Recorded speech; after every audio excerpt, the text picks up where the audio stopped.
very much for the invitation. When I was going to give a talk on this topic that you see right now on the board, but Professor Liu said that I should give a talk about my own personal academic journey. So I have no slides.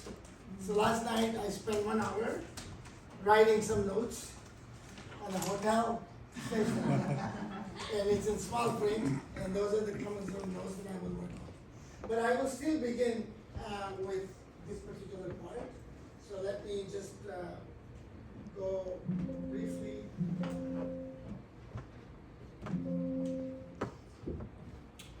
Maybe it's not the screen.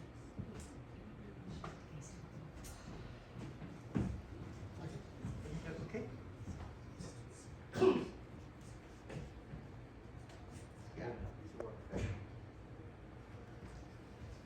Try, okay. So, after 24 years at University of Toronto, I went to the business school at UTD. And I joined there as a chair professor. And one of the reasons I was persuaded to go there, it took me about 6 months for me to be convinced that I should move from Toronto, which was a very nice city, I had a good job. But the dean also said, well, you've written several papers in your life. Maybe this is a good opportunity for you to build a school, to build a department. And that caught my attention, and I said, okay, I will come. So I did go there. And so I will tell you what was accomplished quickly, and then we will go from there. So,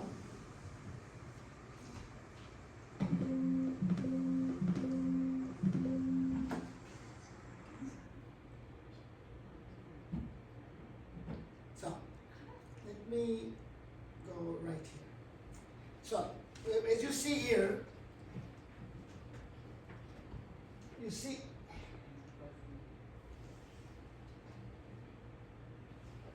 okay.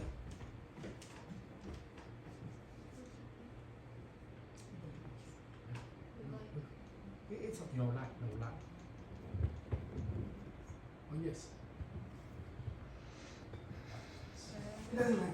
Okay, so when I joined here in 1997, this is a ranking of the business school based on the UTD 24 journals, of which 5 journals are in operations management.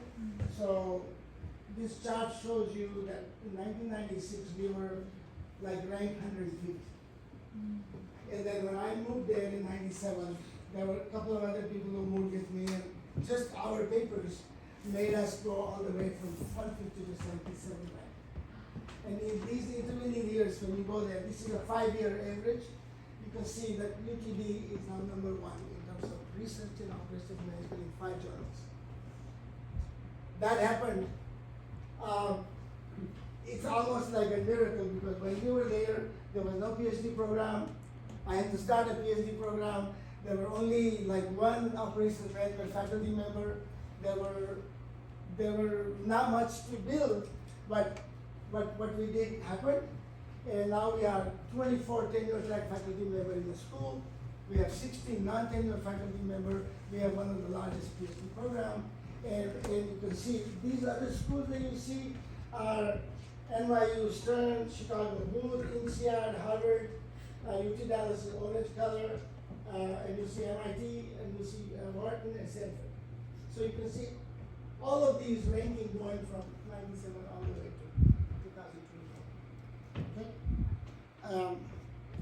And just to finish this part, we're number 1 in terms of this, but I also want to show you how this ranking is arrived at. The ranking is arrived at on the basis of publication in 5 journals, which are Management Science, Operations Research, AMSOM, Journal of Operations Management, and Production POM. Okay?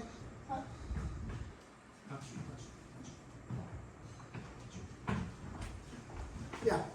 So there's a score here. You can see that UT Dallas score is about 80.33. You can see all the other schools. So I don't want to say it, but we can literally go to sleep for 1 year and we will still be number 1. The other chart doesn't show you that, but this chart shows you that there are 3 groups. This is the group, this is another group, this is another group. So we are like way ahead of any other program in publication, at least in the 4 or 5 journals. That doesn't mean we are MIT or Stanford. We will never be there, at least as far as I can tell, because those are really very, very well-known institutions. But at least in terms of research, what we accomplished was quite something, okay? So, this is where I finished. This particular paper is published in POM, and it is already online, and it tells you factors and strategies that we applied in our program to accomplish what you see. Okay? And I would almost say that my leadership and full support of my dean, and I would say his leadership alone as well, is what are the 2 main factors for this particular growth. And there are others. There are others like the city of Dallas and the airport and all of those things. But all those factors are in my article. But that's not the article that I am presenting right now. So I'm going to present next one to my personal journey in academia. Okay? So let's go out of this.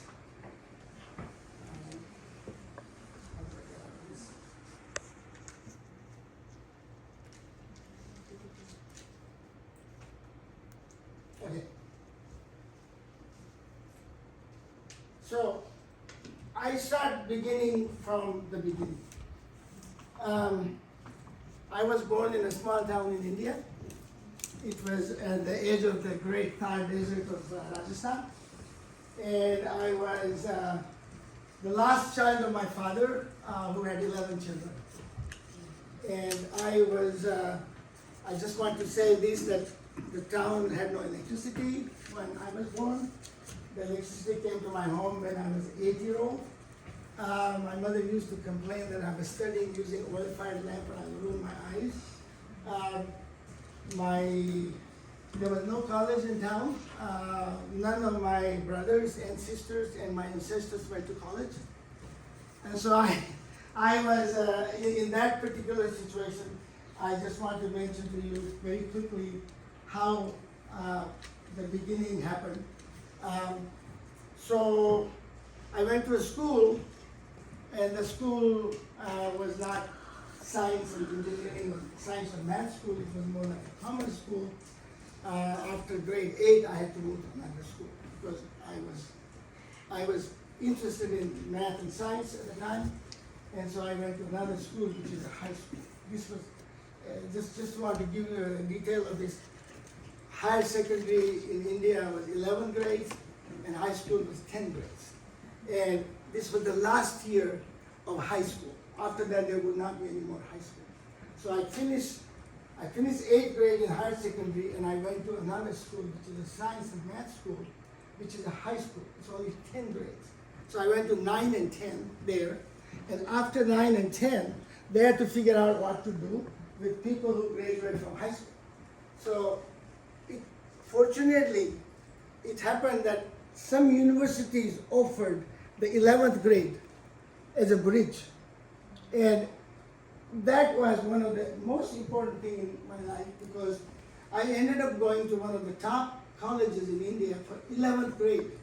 I was taught by PhD professors, not just high school where you would just have. And so that was very, very important for me. And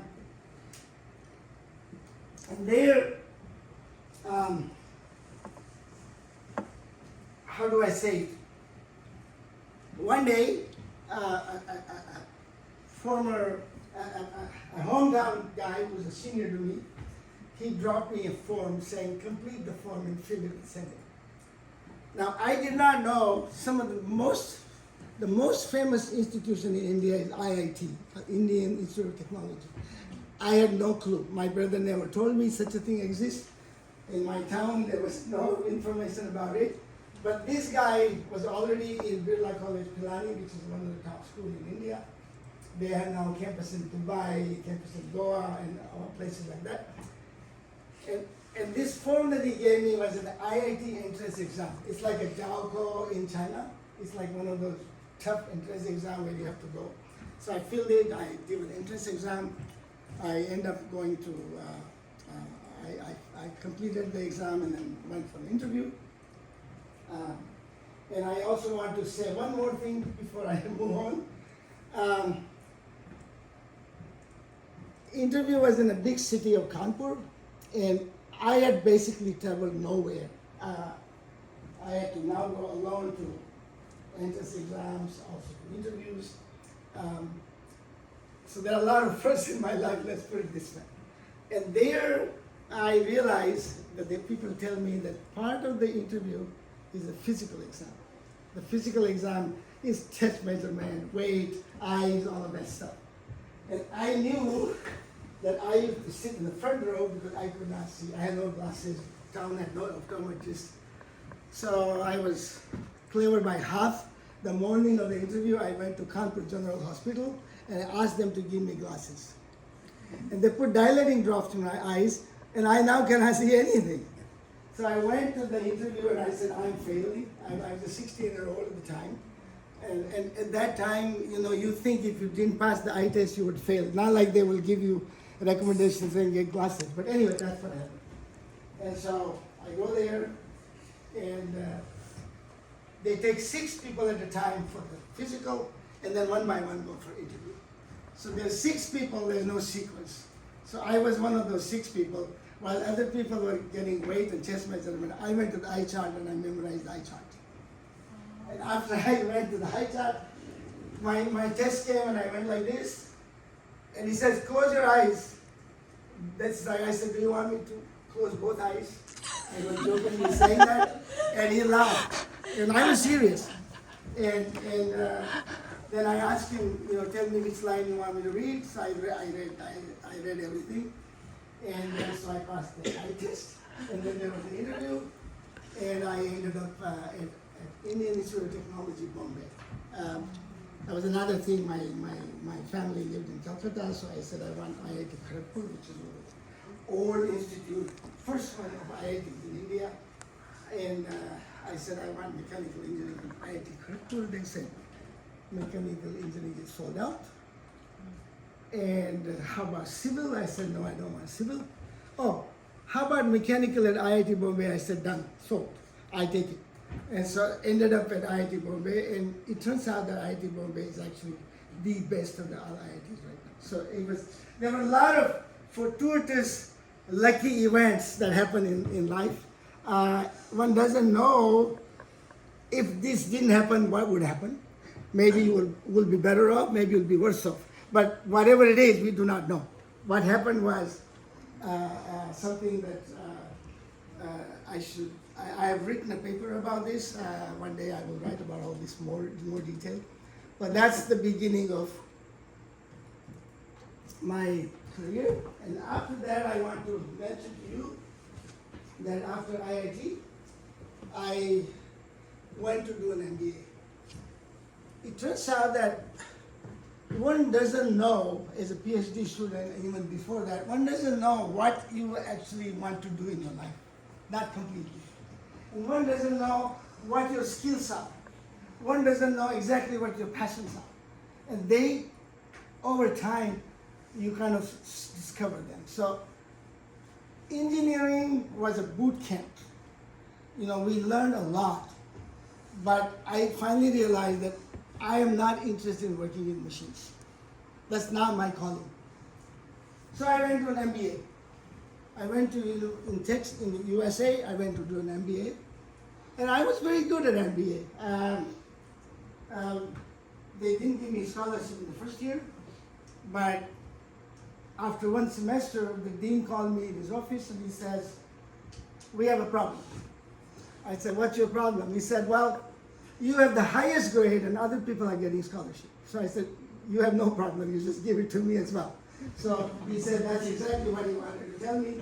So I had a scholarship. I felt rich. They gave us $350 a month in 1967. Right? That was a lot of money.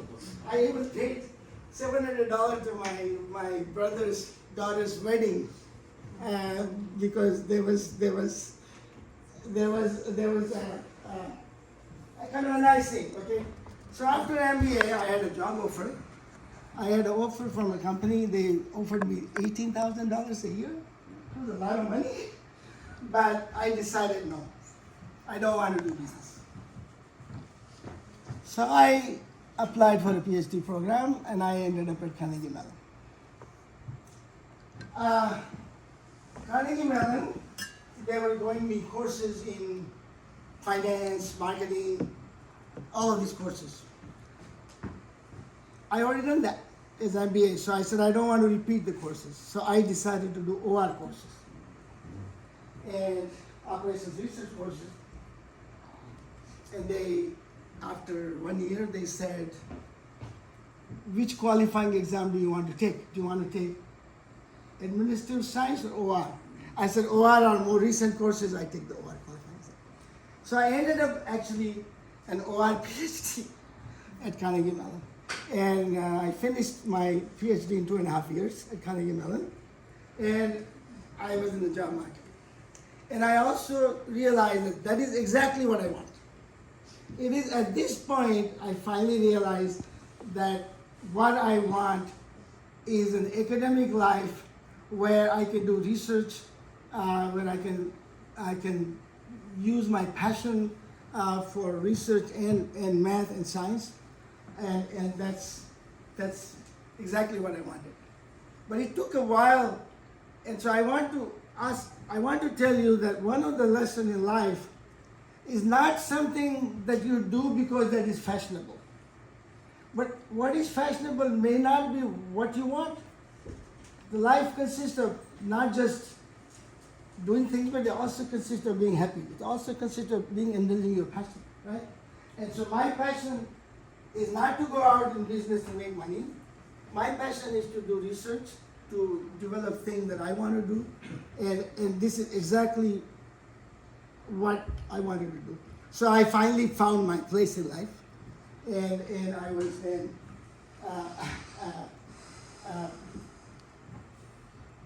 going to an academic career. But since I finished in 2.5 years, there was 6 months left. So I applied for a postdoc position with George Dantzig. George Dantzig was, as you know, the guru of linear programming, the inventor of simplex method. So I went to Stanford for 6 months as a postdoc. I wrote papers with George, and George said, "How much?" Oh, before that, I should mention one more thing. I'm just giving you. I never given this talk before, so I'm just anything you want to ask me, you can ask me. Okay, so just let me just continue what I'm doing right now. And so I went to my PhD program coordinator at Carnegie Mellon. I said I finished my thesis, and I'm going to Stanford, and I want you to continue my fellowship. He said, if you finish your thesis, we don't give you the money. I said, I will sit on my thesis, you will not see it for another 6 months. He said, okay, you got me. So they gave me money. I had whatever money they gave me, the fellowship that the PhD students get. And then George says, oh, how much do you get? I said, this much. He said, California is expensive. So George put in another $100 a month for me at Stanford. So I was earning a little bit more money at Stanford for 6 months. Anyway, so that's my postdoc. And then I had a stint at Rice University for 1 year in Texas. And at Rice University in Texas, it turns out that you could be drafted. I was young enough to be drafted, and I wasn't going to fight. Anyway, I'm born Jain, actually, which practice nonviolence. Thou shalt not kill anybody, not even flies, although I do kill flies. My mother doesn't. So I decided that maybe I should go to Canada because I'm not going to be drafted. And so I had an offer from Duke right after my PhD, 1 year in Rice. I had an offer from Duke directly as an associate professor. But I said, Duke, cow town, small town. I'm a young man. I need to have some excitement, and I don't want to be drafted. So I went to Toronto. I had offer from Alberta, from Toronto. I told Alberta that I will accept Toronto, so I really don't want to waste your time for interview. They said you can come for interview, but no, I said no. I decided Toronto. Toronto, I told them I had an offer from Duke and Associate. Can you give me associate? They said no, but next year we'll think about it. So a year after I graduated, and 1 year in Toronto, the committee met to give me associate. And I hear from one of my mentors who was a big name in finance. He tells me that he basically says, let's table the motion and let's put another motion of giving this guy an associate with tenure. I had 10 papers in my thesis. By this time, I was publishing those papers in my thesis. 2 of them were already published before, and then I published other 8. And the guy said, well, he has got so many papers, we have to sit again next year for tenure. So they gave me a tenure. So 1.5 years after my PhD, I had a tenured associate professor at Toronto. And in 1977, I went to Brookline National Lab in Long Island. I also went as a visiting professor at Carnegie Mellon for 6 months. And when I came back in 1978, they gave me a full professorship at University of Toronto. So at the age of 33, after 6 years after my graduation, I was actually a full professor. So it was a very, as you can see, when you like to do something, then salary is just a bonus. You will do it anyway. If they don't give me anything, I will just do the same thing. I'm not going to go gardening or sell merchandise in the shop. This is not me. So I just do want to mention that there are things that you will run in your life, but one of the things that you do want to do is be comfortable in what you do, because then you will be able to do more. It's not always necessary to do things. I mean, my professor in 11th grade was a physics professor, and I'm very interested in physics. And it's one of the other things that I know, and I probably read more physics than many physics people anyway. So this guy told me I should go in physics. Unified field theory was an interesting topic at the time. And I said, my brother doesn't say physics has any job in India. So I'm just going to go to do engineering. This is how I ended up in engineering. The story is that many years later, I was at UBC in British Columbia, and Professor Bhargav, who was asking me to do physics, was a physics professor, was teaching at UBC as a visiting professor. And I went to his apartment, and we had some beer, and we talked, and around in the night he said, Suresh, when can I do an MBA? So he is a physics professor who wanted me to go to physics, but now he's doing an MBA because physics maybe did not have. Physics you have to be very good, you know, and if you're not very good, you're just going to teach somewhere. It's not very interesting. But if you're very good, you have much more publicity. You think about Einstein, think about Stephen Hawking, think about Roger Penrose, think about all these guys. They are way more well known than any of the people in our business field. But anyway, you have to be somewhere. And so these are some of the things that I wanted to do. So now I am at Toronto, full professor, and I realized that there is no PhD program there. In Canada, the government had a PhD program that were distributed. So the OM PhD program was in Kingston, Queen's University in Kingston, Ontario. finance program was at our school, but we did not have an OM program. And the government would not allow us. Finally, we decided we're going to do that OM program without the government. So during my last 5 or 7 years of Toronto, we started a PhD program. And I graduated. One of my graduate students from that period is Ho Min Yan, who eventually became a dean at CTU. And he was, in fact, yesterday at Birla College of Science and Technology doing some advising for EQUIS certification. So we went yesterday to Birla to have an evening with him. And so that was my Toronto part. So I learned a lot of things there. One of the things that I liked about Canada, and another passion of mine, is that in Canada, you get a grant just like NSF. We have two agencies. One is NSER, called Natural Sciences Engineering Research Council, and the other one is called Social Sciences Research Council. So I was getting grants from both of them. I was working on finance problems with this grant and OM problem with this grant. And in Canada, the system is that the grants don't allow you to pay yourself. It allows you to travel, it allows you to find PhD program. So I had a lot of postdocs. I had maybe 30 postdocs, not PhD program, but I had postdocs, one after the other, because I was able to support them. And I traveled, because you cannot pay yourself. In the US, National Science Foundation gives you money, and you can pay 1 or 2 months of your salary out of that. That's a huge amount of money. And so people take that money and they don't travel. It turns out that if somebody gives you the money to travel, you will travel. But if somebody gives you the money that says you can either travel or take the money yourself, people take the money themselves. So it's actually a good thing that they didn't give me the money, but they gave me a possibility to travel. So I traveled a huge amount, and as you can see, one of the things I think you should learn is that you need to find other people to work with you. No one can be expert in everything anymore. Okay?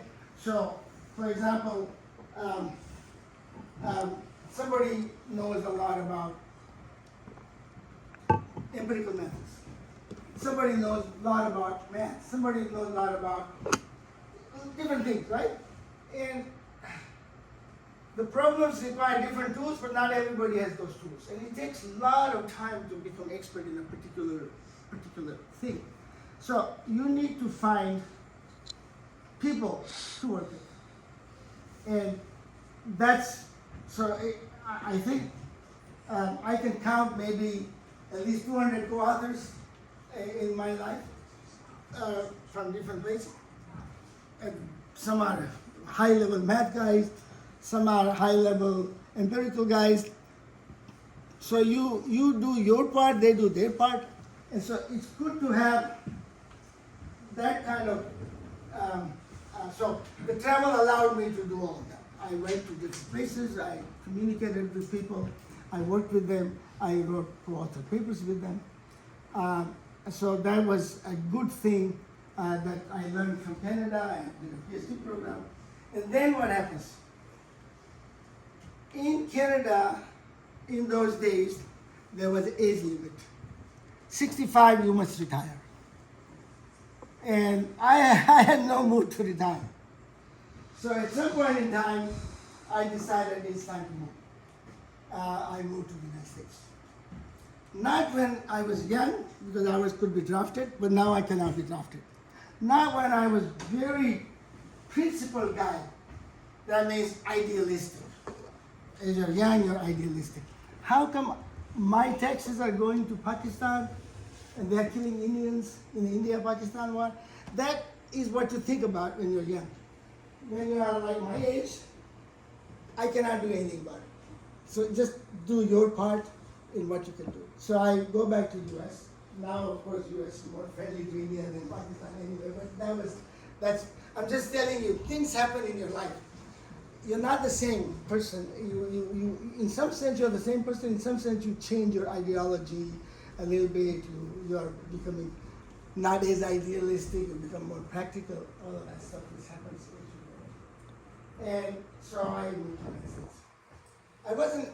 I wasn't moving, but two people cornered me in an informed conference in Atlanta. And they said, we want you to move to UTD. I said, no, I have no mood to move to UTD. I have a corner office, I have a full-time secretary, I have a great city, no reason to move. Well, come to see us anyway, so I went there. The dean finally told me, we would like you to move. I said, no, I need to, my family has to be consulted. So he invited the whole family to convince them to come to UTD. Anyway, after 6 months of back and forth, I moved to UTD. I decided, while I was negotiating, I was in Hong Kong. Ho Min Yan was my next door guy, and we were discussing back and forth, replying to my dean, for the next dean, and eventually I accepted it. And I'm glad because I thought I did want to develop a school. And this was an opportunity. If you want to develop a school, you don't go to MIT. And you don't go to Stanford. You go to a place that needs development. I'm not saying this, but I can say that for sure, Mother Teresa will not be Mother Teresa without Calcutta.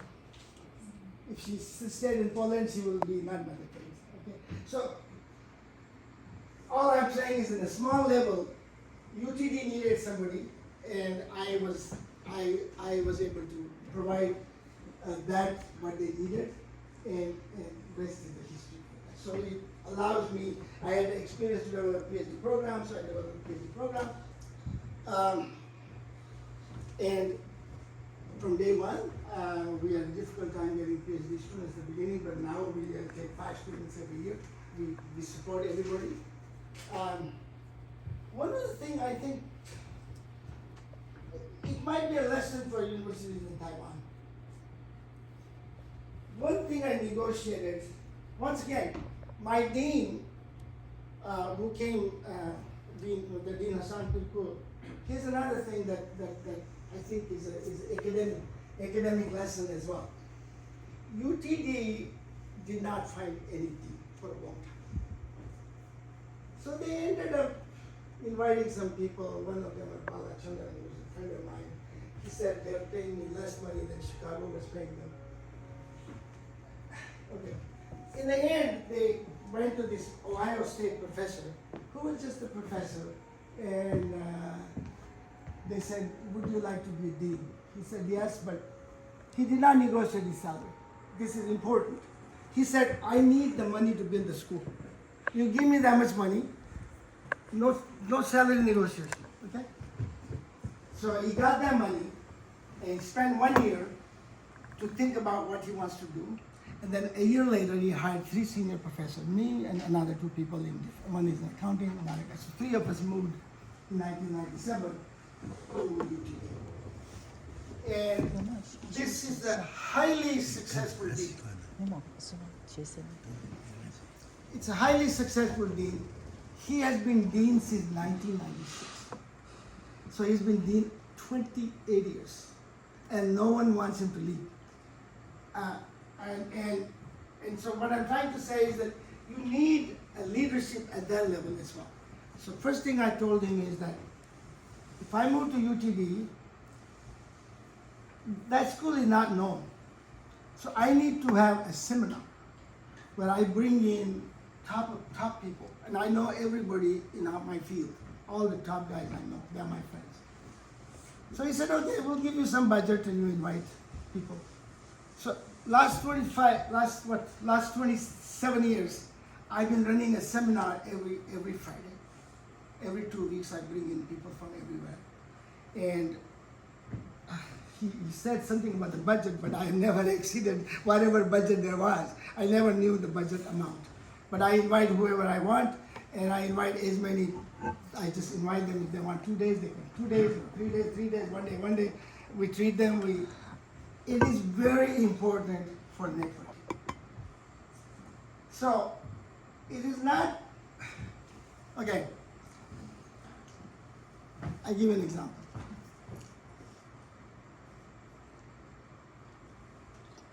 Give you an example of a few countries, and this is now also, in some sense, maybe a lesson for Taiwan. I don't want to, maybe I'm wrong about it, but let me say it.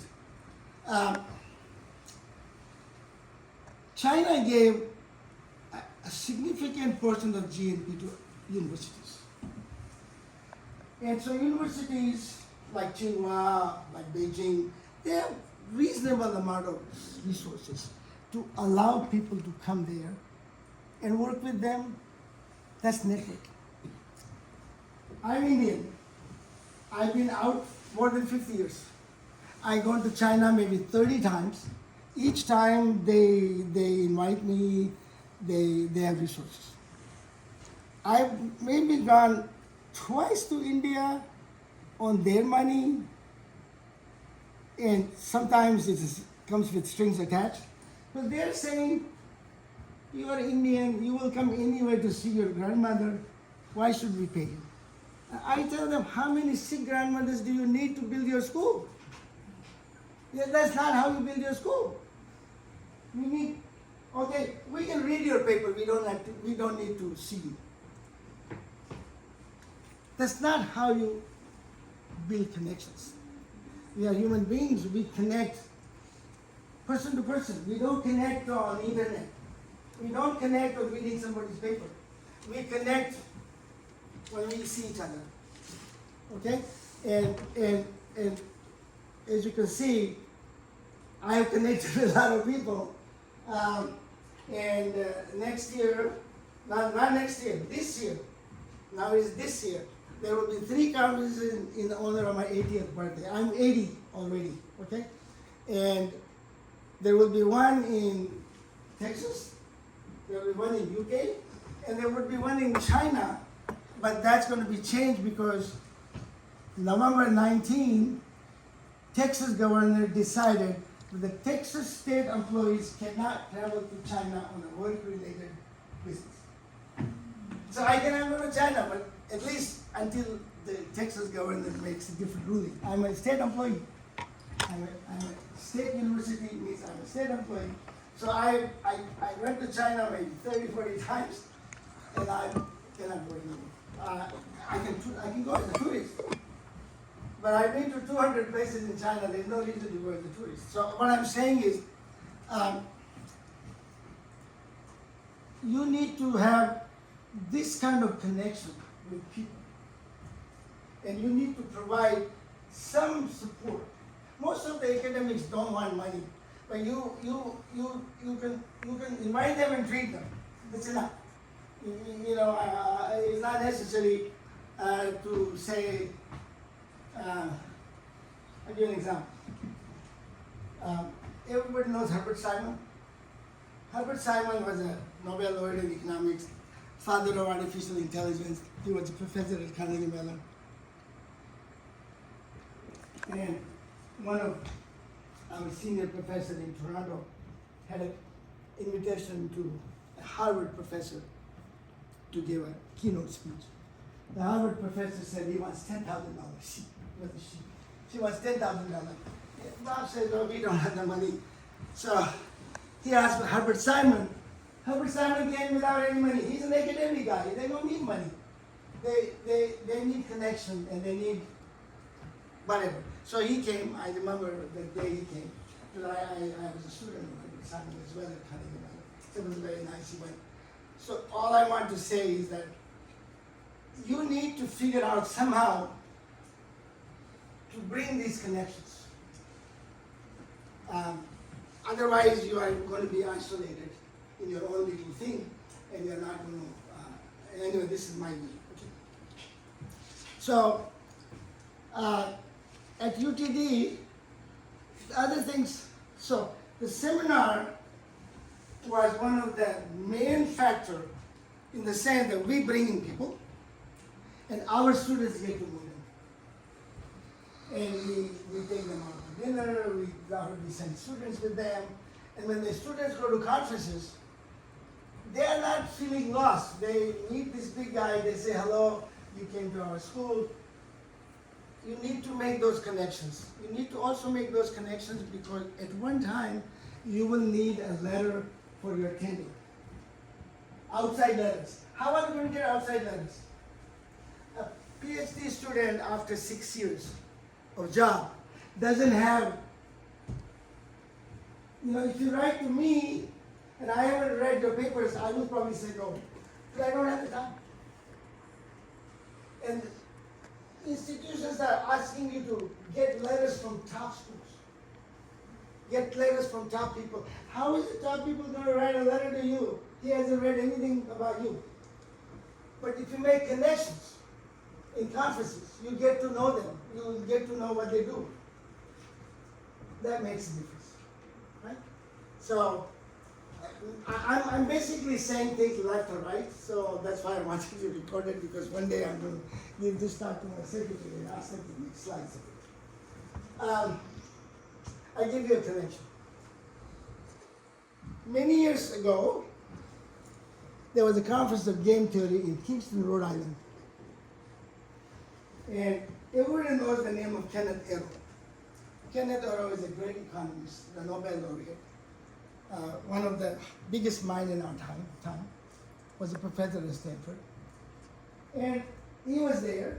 I was a student there to present a game theory paper. And I was walking this way, Ken Arrow was walking this way, and he looked at my badge, he said, he knows me. I said, how come you know me? Well, it turns out that he had a student named Tim McGuire. Tim McGuire was in my committee. Just to say, my committee consists of 4 people. One was control theorist, OI guy. One was electrical engineer from the electrical engineering department. One was an economist. Tim McGuire was a student of Kenneth Arrow at Stanford. And the last one was Ron Turner, who was a marketing professor. So you see, I had 4 different people, different areas, and I worked with all of them. And I wrote papers with all of them. So, that, and many years later, Arrow is now a Nobel laureate. Many years later, I needed a reference letter for a nomination for AAAS, American Associates for Advancement in Science. This kind of nomination is not something you can ask some people in your field to write a letter. That's not going to work. You need Nobel laureates and people like George Danzig, so I had those connections. But I also needed a letter from Arrow. So I wrote to Arrow. I said, I met you in Kingston in the game theory conference many, many years ago. And now I need a letter of reference. Would you be able to write one? He said, I remember you, and I'll write a letter. In that correspondence, I asked him, what are you working on these days? So he said he's working on something called economic growth models. He sent me a 6-page paper that he published. I looked at the 6-page paper, and I realized that I have the skill to complete that paper, because it was just some necessary conditions, but not really more than that. So I said, okay, how about if I work on this paper and complete that paper? So I worked on that paper. It needed some skills. It needed a skill of Ben Susan, who's a great mathematician in our school, and I hired him. Another thing I will mention to you. And I had a student named Funchi, Annabelle. We needed somebody to do compute. I don't do any computation. I learned Fortran like in 1960s, and after that I forgot all the computers, and I don't learn much more computer. I somebody else to do it. It's not my job to learn programming. It's not my job. I have a secretary. When I have a computer problem, I ask her to solve my problem. That's it. This is all I do. Somebody says you can learn it. Yeah, I can learn it, but I can also learn other things. So this is what it is. So 4 of us, including Arrow, wrote paper, is finally published in the Proceedings of the National Academy of Science, which is one of the most prestigious venue to publish this kind of paper. So this is a connection with Arrow that went a long time. Then you go back again and you ask what they're doing. All these are opportunities. So I work on economics. I work on so this is. So the other thing is that yourself to just what you do because universities are very, very charitable. That means that we can give you a tenure, even if you write one paper in something which is not exactly in your area, maybe slightly here, maybe slightly here, but it's a good journal, top journal will give you credit for it. And, but not, you have to, the deans would like you to publish in journals in which the deans get recognition. So, UTD 24 journals now are the gold standard because the dean's business schools are known by those. If you publish one in Annals of Mathematics, it's not going to go to the dean, but the universities will still account for that in terms of what you do. We do that. And so, publish most of your work in top journals because your deans is going to ask you to do that. Because that is how they get rated. So they have their vested interest. Financial Times is another one, is a list of journals that publish people. But on the other hand, you have your own interest. My dean said, oh, Suresh, you're publishing in these journals. I said, Dean, Hassan, you have your agenda and I have my agenda. I do things. How many papers do you want in your journals? I'll give those to you, but after that, leave me alone. I do what I do. So, because I have other things that I want to work on. So, on this front, we had a professor who is very well known in stochastic control. He's a member of the French Academy, owner in Germany, was a professor, director of INRIA, which is a famous lab in France with 5,000 people working. He was the chairman of the European Space Agency. And then he's 65. And France says, you must retire. So he sent me a letter, email saying, I'm a grandfather, I'm empty nester. France, he said that, but he doesn't want me to tell you that. France doesn't want me. In other words, he cannot work in France anymore. And he needs new challenges. I get this email. I have written a paper with him in the 1980s when he came to Toronto. And so I know him very well. In some way, I've seen it in that times. I said, I'll see what I can do. So he's a math guy. And I want him because his skills are important and I cannot get those skills myself. So I go to the math department. I said to the math team, do you want half of this guy?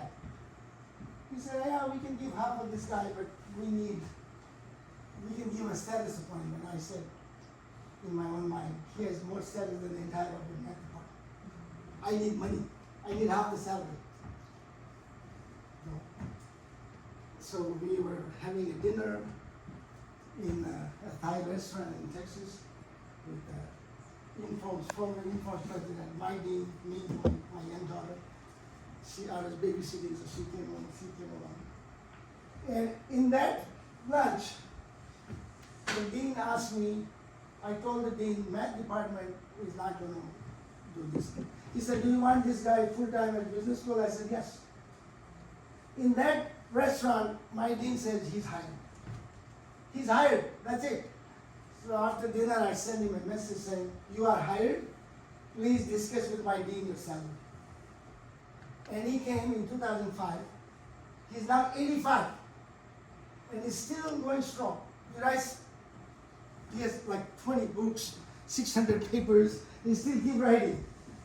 How many universities, business schools will hire a math professor? That is the vision you need, because I said to him, and he's, by the way, he just got an IIT gold medal in Italy, in Milan. He was in Milan 2 weeks ago, or 10 days ago. You need a professor that you go and say, here's the problem. And he should be able to tell you several things. First, this problem has been already solved.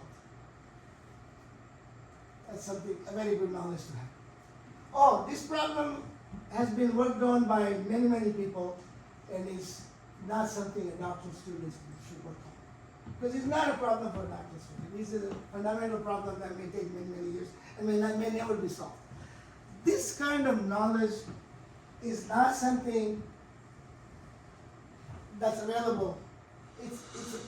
This kind of knowledge is right in my office now. He's there, I can go to his office, I said, okay, here. He can come to me for my expertise.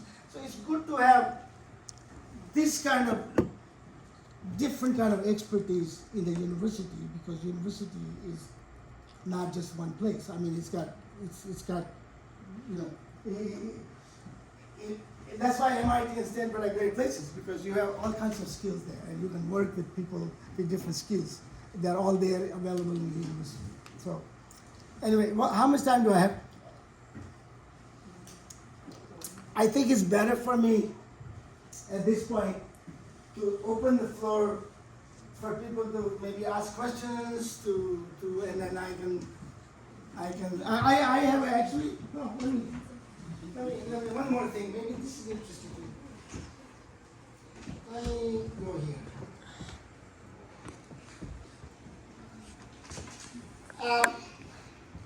Sumit is our PhD program coordinator. And he asked me one time to give something to our PhD students. And so I told him, he said briefly, so I said I will say exactly 5 words and conclude my talk. Published or perished, heard that? You thought I was done with my spiel. Not really. So I gave this talk. So let me just go, and this is the talk that I give to PhD students one time, and maybe it is useful to you in some way. So let me just go through this. You see, I'm repeating now. Hassan came in '96. We now have a PhD program. We have 24 tenure-track faculty, 16 non-tenure faculty. It's a large program now. You know, you started with just me, one in operations management, just one professor in OM and a couple of people in OR. So I welcome the students. Okay, here we go. Your number one goal is publish peer-reviewed articles. For that, you need to be highly motivated and have passion for your research topic. By the end of your PhD, you should be the expert on your topic and not your professor. And we are here to guide you, but not to do the research. This is a spiel that I give to my PhD students. So I might give it to you as well. For this, the key skills you need are communication, writing and presentation, networking, I told you already about, and reading. So the graduate school is the kindergarten of the scientists. You will learn again to read, write, and interact with others. Some strategies. Research. Make full use of the courses. This is what I really want to emphasize. While you are a PhD student, is the only time you will really take courses. After that, you will have children, you will do this, you'll find some excuse not to do anything. Or even if you take a course, you're not going to do the homework. So all of a sudden, you're not going to learn much. But at this time, you should do that. And if there is a course in another department that you can learn on, just go and do it. If it's not available credit, just do audit. Just sit there. You know, I've done in my life many of those things.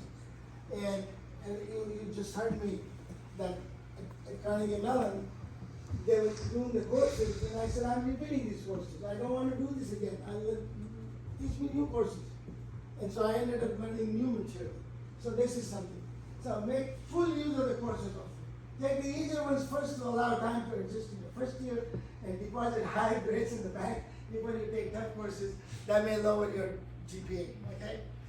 Take baby steps and aim at good enough and deliver soon, okay? Immediate delivery gives you the chance of getting feedback sooner, correcting your direction is needed. Remember that done is better than perfect, and the perfect is anywhere good, okay? So don't shoot for perfection, because it is never going to be perfect, right? So you may as well do that. Your advisor's main job is to teach you to do research. Take a baby step first, start with a small, clearly defined project, write a paper, submit a conference, present the paper in time, aim a paper to a good journal like a journal in the UTB. I was presenting paper as a student. So conferences are a good place to do these kind of things, okay? Remember that majority of doctoral thesis will be can notice only by a handful of people. My thesis probably read by 3 people at all, that's about all. Most researchers make big contribution after lifetime of research, not a couple of years. So why do a PhD in the first place? Well, you need to start somewhere, and a PhD can give you the tools to necessarily make mistakes. Reading. Develop a habit of reading. Right now, with internet and everything, people are not reading anymore. I mean, you need to read. Go to library or get books. The habit of reading, even if just for 15 minutes at a time, you need to skim over it. Here's how you read a research. You skim over a research paper in a few seconds to decide if you want to do the next one. You can more or less judge whether you want to spend 2 hours reading everything or just not read at all. So you should invest the next hour reading it in depth. If you do, you should easily be able to find what is novel, whether it's useful for your work, how it compares with what you're doing. You need to read a lot for looking interesting problems and not replicate what has already been done. Okay? I think these are useful, right? This is for PhD students. Hopefully this writing. You need to get to the point to be comprehensive as well as concise, technical, precise, and yet readable. This allows the others, including the reviewers, to read in the way that I just suggested. If your mother tongue is not English, well, that's important. If your mother tongue is not English, you should have hard not to sound like Google Translate or ChatGPT. I suggest that you have an English-speaking roommate. This is our we don't get American PhD students, okay? Most of them are coming from somewhere. They're coming from India, coming from China, coming from Europe, coming from Turkey, coming from Romania, wherever. Although it doesn't happen, but I do advise them, find a roommate who is not speaking Chinese if you're a Chinese yourself. Find a roommate who speaks English, so you're forced to speak English with this guy. So you learn something, but it doesn't happen. In this advice, I do it, but it's not clear that it happens. It is not important to be artistic in your writing. The idea is to make your point clearly. Okay? Define your contribution clearly. Organize the subject for the reader. The first page of your paper must be a masterpiece, concise with no mistake. Please do not make mistakes in grammar, because people like me, first thing that comes to our head is a grammar mistake. We don't see anything else. We drill holes in our eyes when there's a grammar mistake. So, slides. If you present slides, and if there's one grammar mistake, people are only looking at the grammar mistake. They don't look at everything else, because that drills a hole in the eye. So, make sure that you don't make spelling mistakes. A descriptive figure, remember a picture is worth 1,000 words. I gave you a chart in the beginning about how the UTD was progressing. It's difficult to describe that without a chart, right? The paper should be grammatically correct with no spelling errors. Be sure to have it read and proofread by others before submitting it. Important. Because if you make mistakes, the referee will think you are lazy, you are not careful. Why should he spend time reading your paper? You'll be rejected, even though the paper has a lot of good things. So make sure that doesn't happen. It's true. Be aware that reviewers rarely read a paper thoroughly. Okay? They also have time constraints. They make the decision early and then look at the rest of the paper to support the decision. They already decide to conclude first to what they're going to do, and then they're going to read the paper to say how they should reject it or how they should accept it. Don't compete with your slides. If you create text and then read the same thing, the audience will decide where to read or listen. This is something I'm doing it right now, but I should not be doing it, but I haven't given this for some time. So use pictures and plots and explain them to your audience. Know your audience and adapt accordingly. So I'll give you an example. I ended up being in Manila, Philippines. and another time in Yogyakarta in Indonesia. In both places, I see posters like this with me, picture there, and saying, seating unlimited, seating limited. I said, I have never gone to a university, give a lecture where there were not empty chairs. What is the seating limited business going on? So they say it is because they are ordering food. So they want to know. Fine. So I said, who are these guys? They said they are undergraduates. Now I am not giving a talk to an undergraduate, but they are undergraduates. 50 of them sitting there. So I go there, I had this 30, 40 slides. I don't think they will understand any of these slides at all. So I said, do you have a blackboard? So they bring in a blackboard and chalk. So I give the talk to them to find out. I said, do you know lot size model? No. Do you know what is probability? So I have to give them from the very beginning and come to the lot size model of inventory. And then I'm telling them that lot size model, you know the demand. What if you don't know the demand? And that's what I done.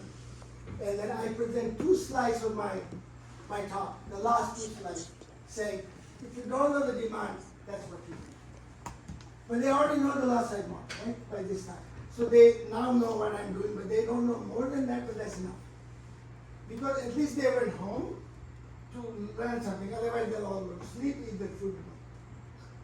And at the end, everybody come to me and take a picture with me because they were all interested in what I did.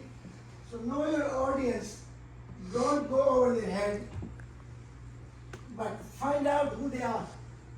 And sometimes in these countries like Indonesia and Philippines, you don't have PhD programs sometimes. They bring warm bodies, undergraduates, whoever, and then you listen to them, right? I mean, so that's know your audience to see what. Start a presentation by engaging your audience and not by necessary acknowledgement of colleagues and funding sources. Start with interesting facts, surprising results, story, small joke, whatever. Have a shorter presentation to allow questions. Don't be presenter-centric. Be an audience-centric. Okay? If there are not many questions, you have additional material to fill up the allotted time. It's important, however, to respect your allotted time. Networking. Attend conferences. Make new contacts. Approach well-known researchers in your area and let them know that you are a fan. Oh, I like your work, why not? And grow your academic footprint by a blog or something like LinkedIn. Don't remain invisible to Google. Finally, manage your time, remain productive, be focused, get enough sleep. Very important, get enough sleep. I sleep 8 hours. I try to sleep 8 hours all my life because without sleep, you don't do good work. Make friends with your colleagues, enjoy the ride. Thank you. So this is kind of, I had a little bit of a blurb on.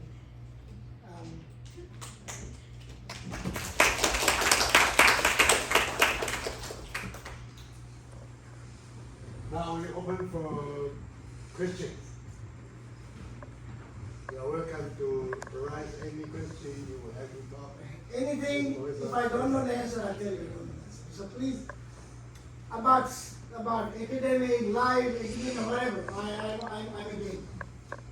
Yes? This is right. I would like to have some questions to ask about the connection you mentioned.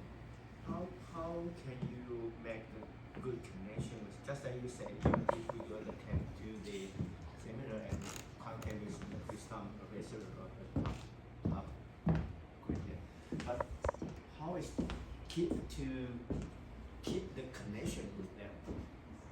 Well, first is, in conferences, I go to conferences where I see this 6 people of film, and each time they are together. I say to them, you see them all the time in your school, why are you being together here? Go find somebody else. When I go to conference, I don't meet my UTD people. I see them all the time. But it is very, very common in campuses. You see people, they hang around with their own people. They go to a dinner exactly together. Or we're looking for a Chinese restaurant, and all these Chinese people are coming from a Chinese history. Why do they want to see them again? Not somebody else. Find new people. Don't waste your time to just see the same people that you already know. Yeah. So that's one. It's a system Yes. that you to develop. Invite people to your university because then you have them. Yeah. They are captive audience of yours, right? You take them out to dinner, you tell them where to go, you tell them what to say, and you get to know them better. Yeah. And then you engage them afterwards by sending an email or saying, do you have a paper that I can read? Things like this. Okay. Other thing, all my life I have traveled, and when I travel, I have a list of people in that country, and I usually contact them saying I'm in the area. And I make some extra effort to see them. I spend maybe one extra day sometimes to see. That's not just academics. I also have a family, friends. And I make extra time to go one extra day or whatever. So that's another. So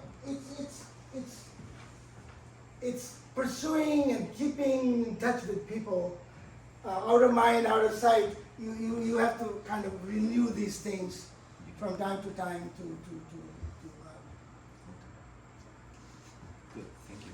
Today is good opportunity to Yeah, exchange that's what information.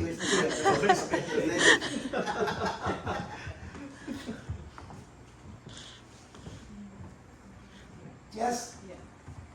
Like your speech, really, I liked it very much. Even it was your academic journey, but it's really inspired me also because I am also in my middle age and I am doing PhD in MIS department, Big Data and Data Intelligence.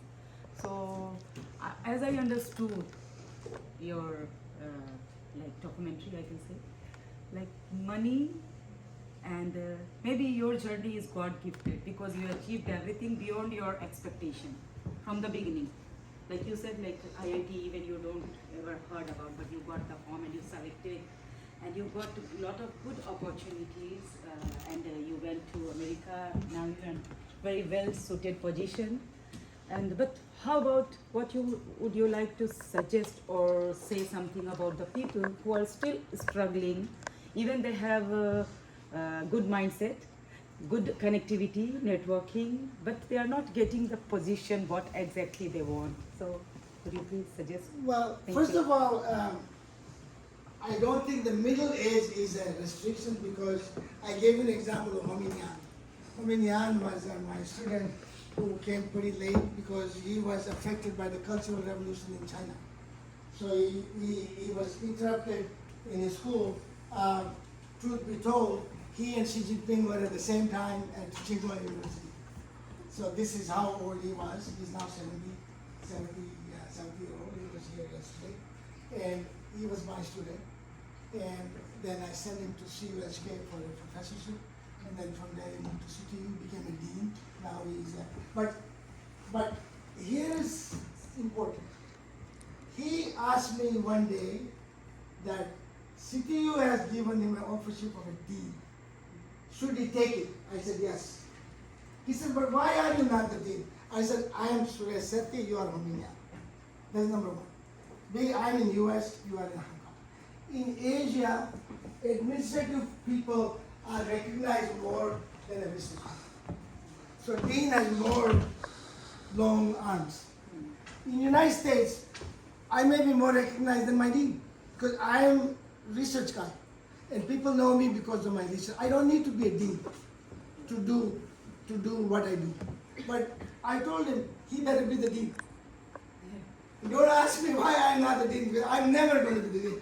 When I went to UTD, one of the conditions I told my dean for me to come to UTD is to never give me an administrative appointment. Never. So, who's the head of the department in my area? He comes to me, he says, okay, we need the head of the department. Who do you want to be the head of the department? He comes to me for advice. I am not going to be the head. He never asked me to be the head because I don't want to be. I want to do exactly what I want to do. So you need to know what you're good at. Amin also told me, oh, Professor Suresh, you are a researcher and you have made your name. I may not be able to make that name in what you do. Maybe I can make a name in administration. I said, yes, you need to find out what is your forte. What are your strengths? You need to recognize them. It is important for you to be confident about what you know. Don't listen to other people about you. You should know who you are. It's important. Other people can say anything about it. I would ignore them if the advice is not good. If they're trying to do something which you know is incorrect as far as you're concerned, then do it. It's my view. Okay? And my brother used to say, you know, you're wearing some clothes and maybe that's right, repair. And somebody's saying, oh, you have clothes that repair. If that's all he has to think about, then don't bother about him because he has nothing else to say. If somebody criticized by your clothes, you should not even bother with this person because he has nothing better to say. This is not important in life. Status is not coming from clothes. Status is not coming from what you want. Status comes from your knowledge. And that, if you don't know that, then you already lost the battle. You will see me in shorts in conferences. I don't care. If they want to talk about me, they can talk about me. I don't listen to them. If they talk to their friends, fine. They waste their time. If there's nothing better to talk about, let them waste their time. And I'm not completely saying that you should be not aware of what other people think of it. I'm just telling you that to a point, you should listen to people, but not when you know who you are.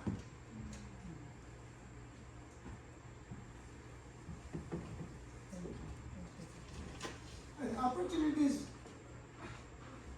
they come sometimes, and I don't. I mean, okay, when I said lucky, I didn't mean God. Yeah. I'm an atheist. I'm an atheist. I don't believe in God. But by luck, I mean chance. Yes. Chance can happen. You know, I mean, if you roll a dice, there's 1/6 chance you get a 6. The 6 is good, right? Yes. But it's only 1/6. Yeah. So you get chance in life, but you have to be able to recognize when you see it and grab it in some way. Yeah. Thank you.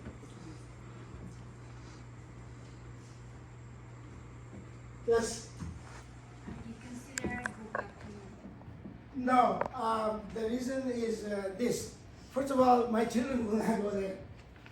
And so that is an issue as well. And I think most of the people who are in the United States usually don't go back because afterwards their children are already American and they do not go in some way. So if you want to go back to India, go when your children are like 3 or 4 years old. And then you can go and take them with you. But after that it becomes too late because they will miss their friends and everything. And the other thing is that India, how do I say, academically India is not so great yet.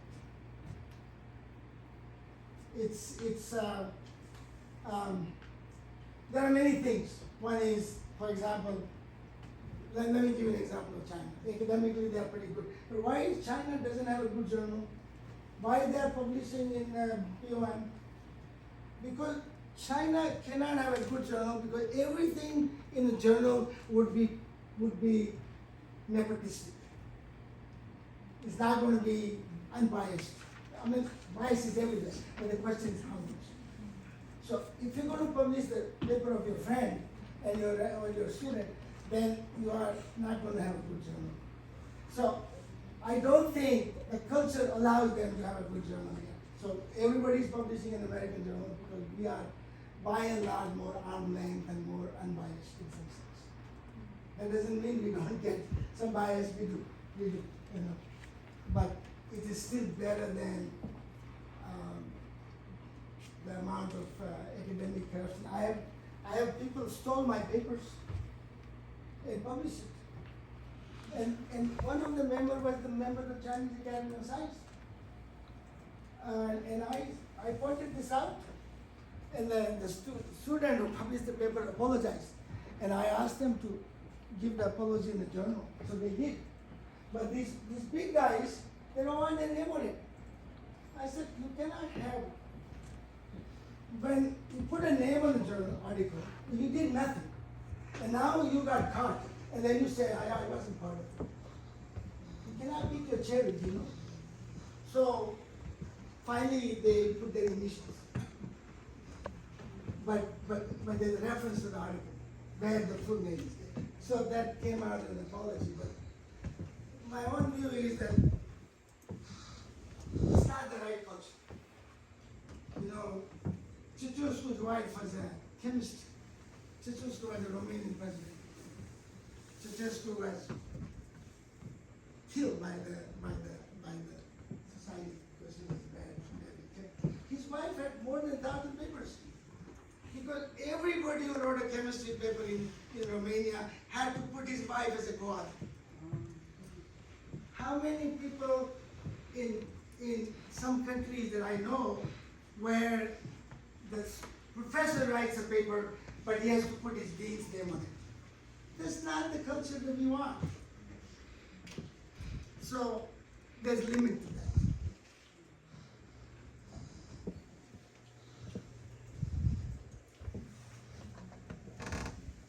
Yes. For this one, that I have heard that Chinese try to start to purchase some journals. I have no idea how. And if that's the case, that will change the culture of the journal. Approach the journal, I did not understand the question. They have a publisher, Yeah. and then that I have no idea how that they try to he become Chinese. He belong to Chinese.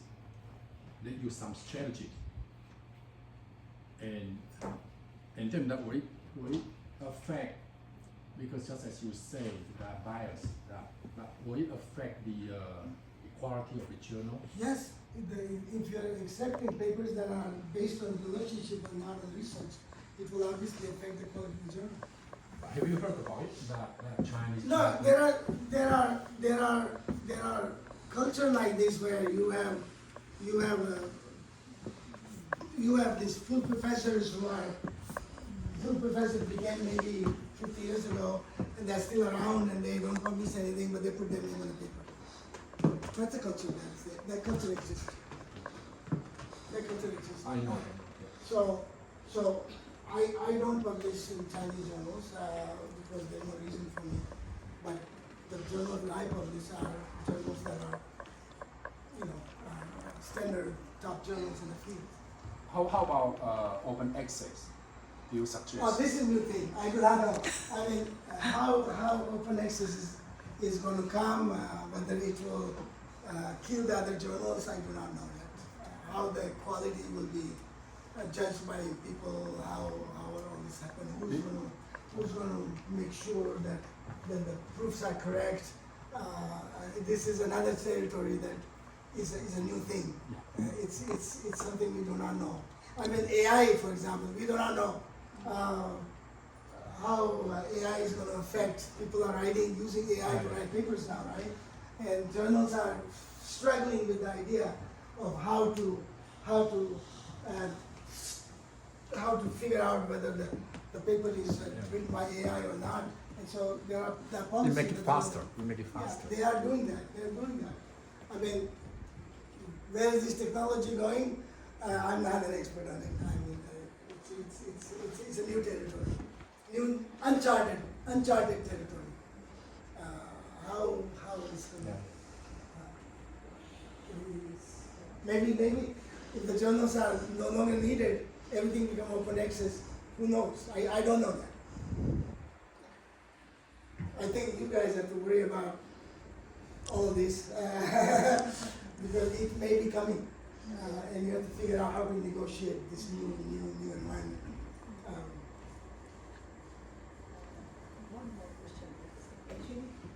using ChatGPT. Everyone is using ChatGPT in their, even the small kids also. And in research frequently we are using.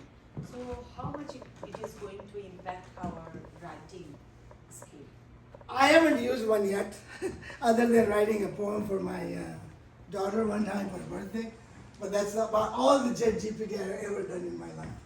But I think that to some extent it does give you help, but it cannot be just used without overseeing what is done.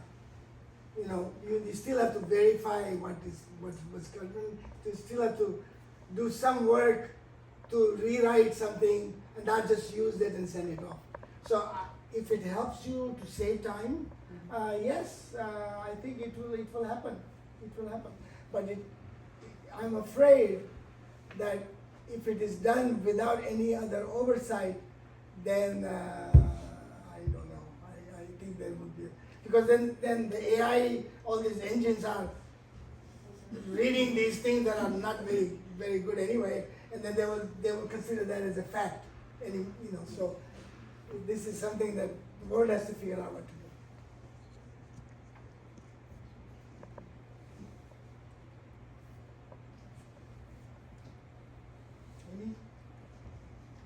So far, like in the United States, about that you were in academia, that their opinion about AI, that about ChatGPT, about Copilot, about Gemini, because it does help to improve the quality to some extent, data collection, and also that they can even make the program. But sometimes I found that some journals that they will ask you that whether you ask generative AI for help. So Yeah. that how can we reply to it? Well, if you use AI, you have to say, yes, I use AI. I mean, the journalists are asking, you have to be truthful. And the journalists also don't know how to deal with that right now. They are also, every journalist is trying to figure out, how to negotiate this new environment. But I would say that if the journal asks you a question, you have to reply to it truthfully. What about your university? Like, what is the policy that you are, how you're dealing with? I think right now our university is, as far as the journal articles are concerned, we just rely on the journal to deal with it. So we are still taking publication in top journals is still the standard for tenure and stuff. Our dean does not give almost no credit for articles that are published in other than the top journals. Zero, actually zero. So if you have 6 papers in top journal and 5 in others, he only counts 6 and not other. Unless the other 5 are in the top in the different fields, which are not going to be part of the business school journals. And they cannot be. There are a lot of good journals in the field, like GSIA, Statistics Journal, or the New England Journal of Medicine. These are journals being recognized by the universities now because they are top in their field, right? So that's important. In terms of teaching part, how I'm not the right person to answer because I hardly teach. I only teach PhD level courses and there are 5 or 10 students, and I don't need AI for that because most of my questions would be, some kind of a math kind of question in this part. I do want to say that when I was at Carnegie Mellon, one of the professors, Gerald Thompson, was given charge. So what happened was, Potiagin started a field called optimal control.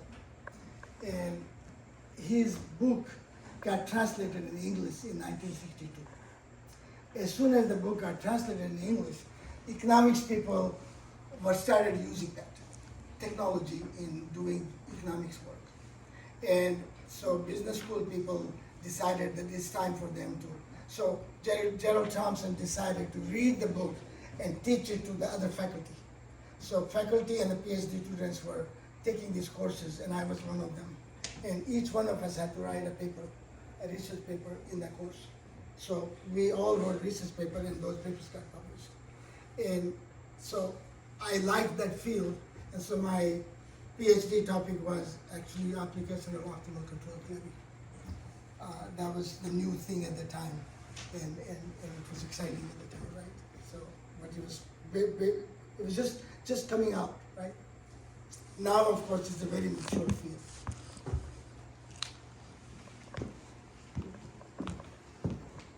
And I, for example, one of my models is called Sethi model. It was in 1983. It has got now as a Wikipedia coverage as well. And there are many papers on that, many pieces written on that. And this was a paper that came out of the fact that I learned marketing and that I used optimal control theory in marketing. And the fact that in 1978 I went to Carnegie Mellon where a professor in mathematics department was teaching a course on stochastic control to other faculty.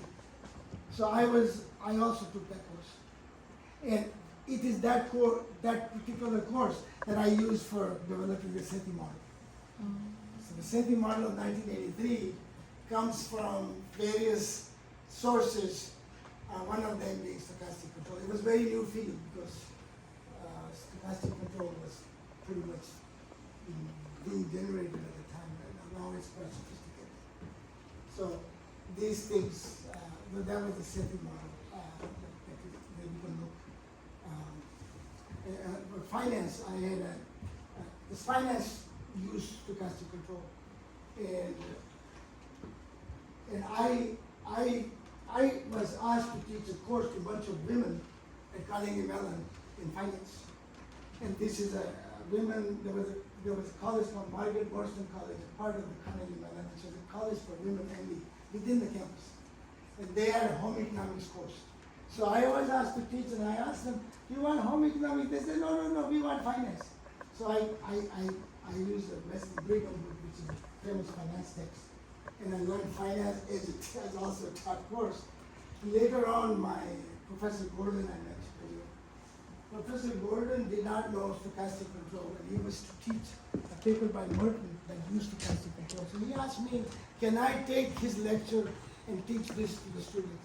So I read that paper, and I gave that to the students. But while I was reading the paper, I found that paper had some mistakes. And so I worked on that problem, and I have some very long papers in the portfolio concerning problem because of that particular opportunity that I got to read that paper and find out what is going on.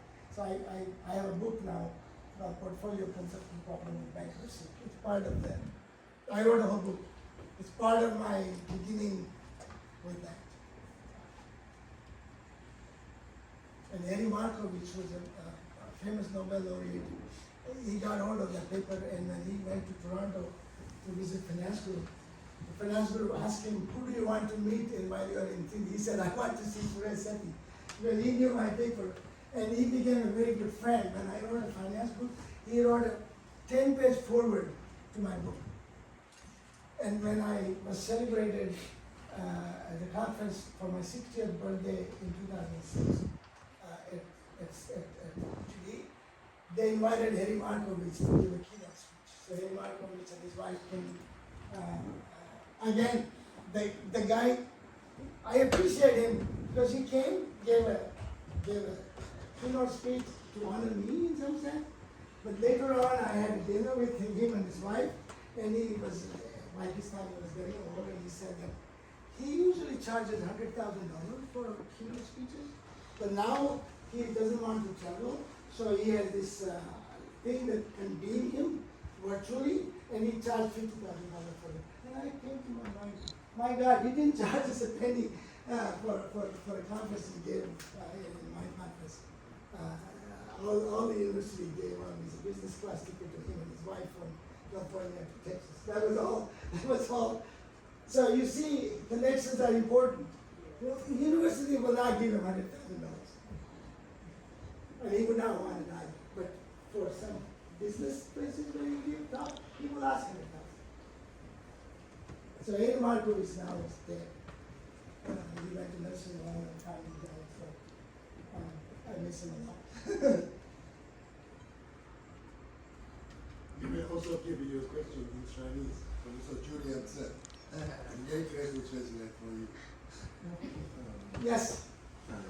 Do you have any suggestions on like doing research on operating management or operating research? Because I think many fields are already like done many years. Like whenever I went to a conference, I think for many of the research, like for example supply chain or for vehicle routing or something like that, they are just done like 50, 60 years. You even work with Professor Danzig, right? But whenever I saw them, I think, because many things are done in so many years, and only like the topic or the background are a little bit different, but the model are always very similar, and the approach and the algorithm are also like quite similar. So how do you have any suggestions? Yeah, I think that's where the fashion comes in. Okay, right now, for example, the current topics that people are working on is not inventory models, although I do still work on inventory models because those are very difficult problems to solve, and I try to continue to solve some difficult ones that are there. But right now, people are working on healthcare, which were not done by the taxi. So healthcare is very important field. People are working on machine learning and AI. That's another thing that is coming into play. So how you make use of these guys. It's no longer important to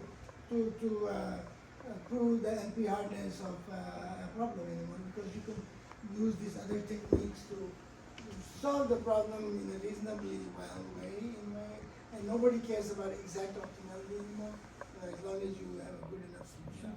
So I think you should look into new topics, social responsibility, environmental issues, sustainability, healthcare.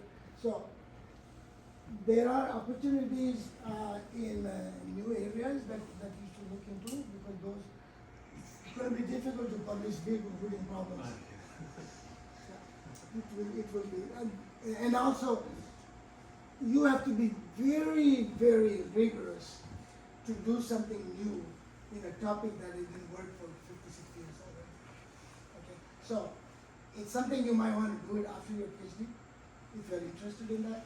But as a PhD topic, you should want to do something that, as I mentioned to you, do something that you can publish quickly, and something that is currently fashionable in some way.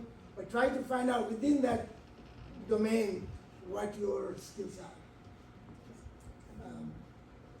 Or work with other people, work with your professor, right? It's something that you do. I published papers in empirical methods. Many years ago I did that work, but then for a while I thought I'm not that.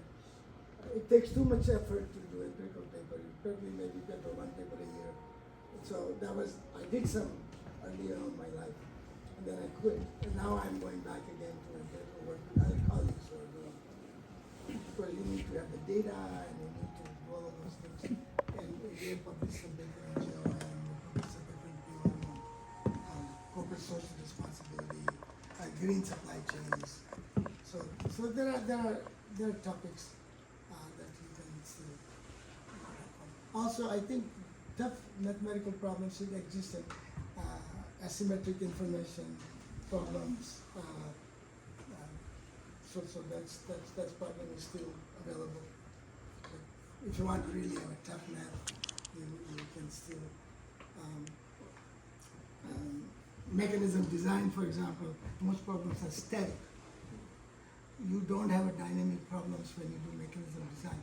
The revelation principle doesn't hold when you do dynamic problems. It holds only static problems. So all the mechanism design problems you will see in economics and in our field are all single period problems. How do you generalize to multi-period problem is an open question. The reason is that in a single period, the revelation principle says that you can limit yourself to truth-telling contracts. But people do lie. And we don't know, in fact, multi-period principle doesn't hold for multi-period problems. So the question now is, you cannot limit yourself to truth-telling contracts. So how do you deal with people who don't tell the truth? The problem is open. I mean,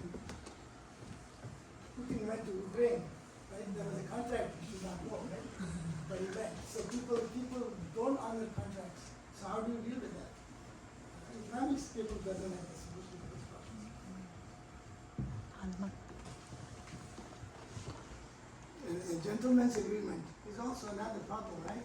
Everybody will say, I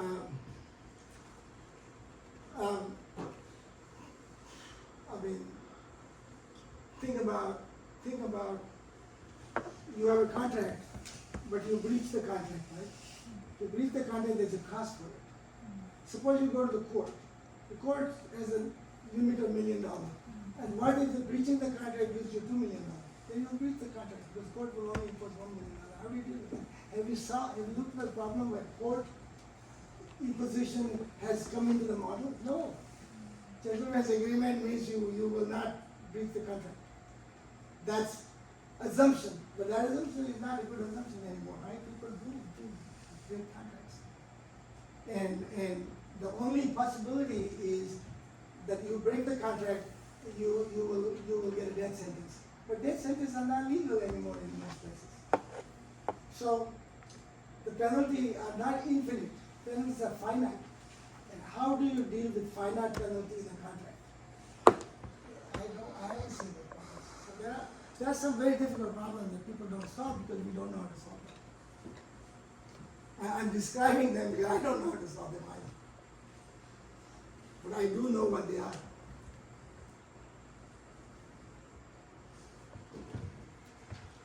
I think we may have the last question. You are so powerful like young men.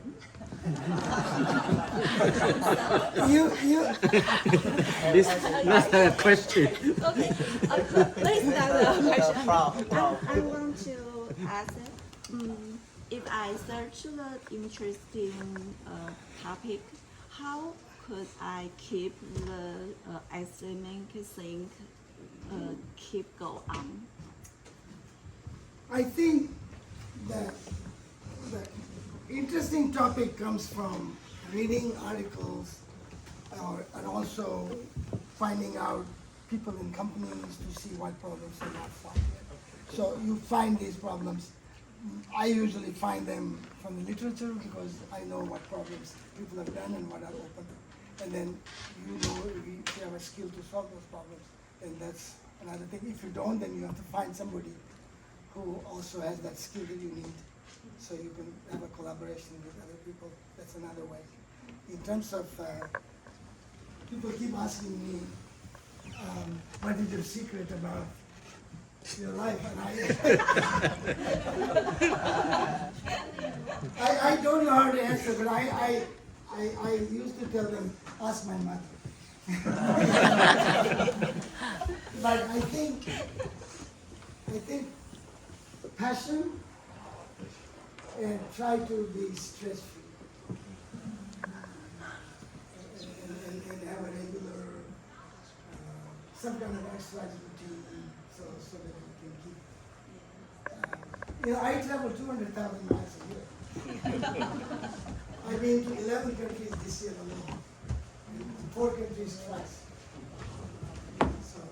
And these are long trips. Like going to Santiago, Buenos Aires, Taiwan, India, Hong Kong, Europe, all of these places. So I go a lot.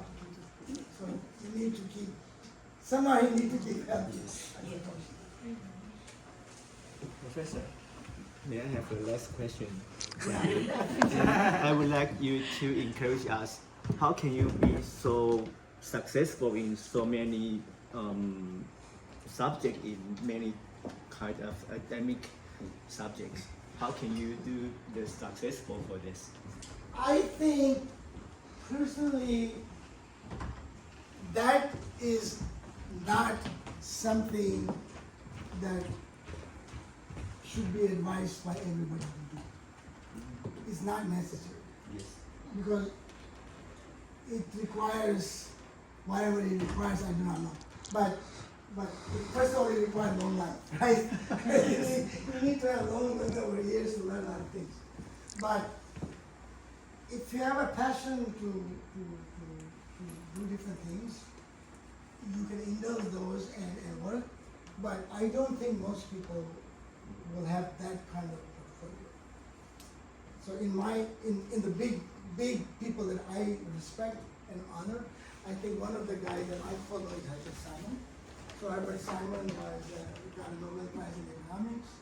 He was at Carnegie Mellon. He was a professor at business school. But by the time I was already there, he had already moved to psychology department. He became a professor in psychology department. He developed the idea of, he was one of the guys who wrote the chess, general problem solver, chess programs. He actually learned Chinese just to figure out how the Chinese people learn how to learn these characters. So that guy had a lot of, he wrote a paper in the Journal for Newtonian Mechanics. His bibliography starts with a letter from Bertrand Russell.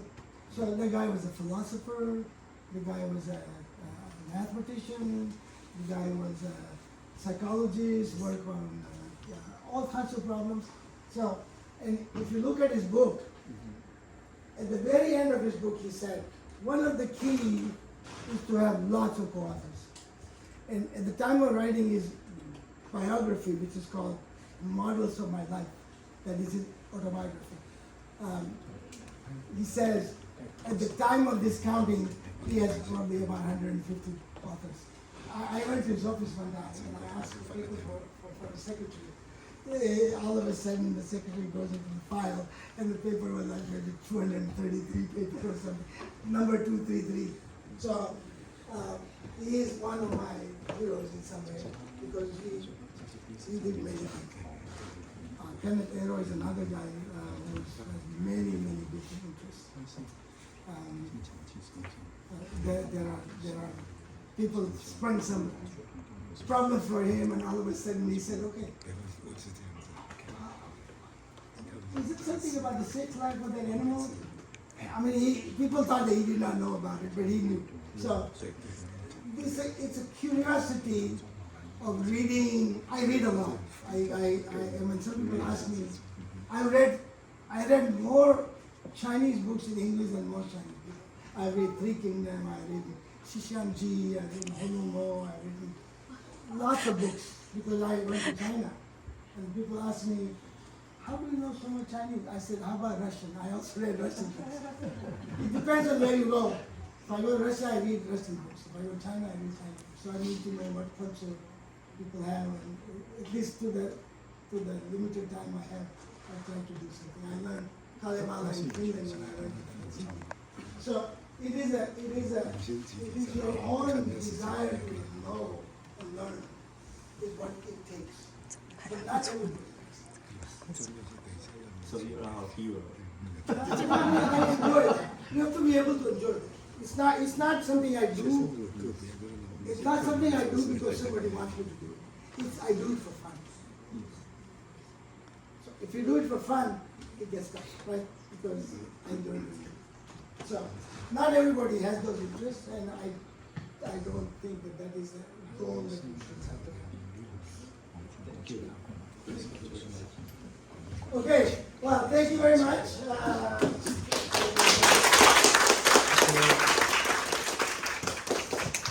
Thank you very much. It's really a very, I think, a very energyful speech. Yes.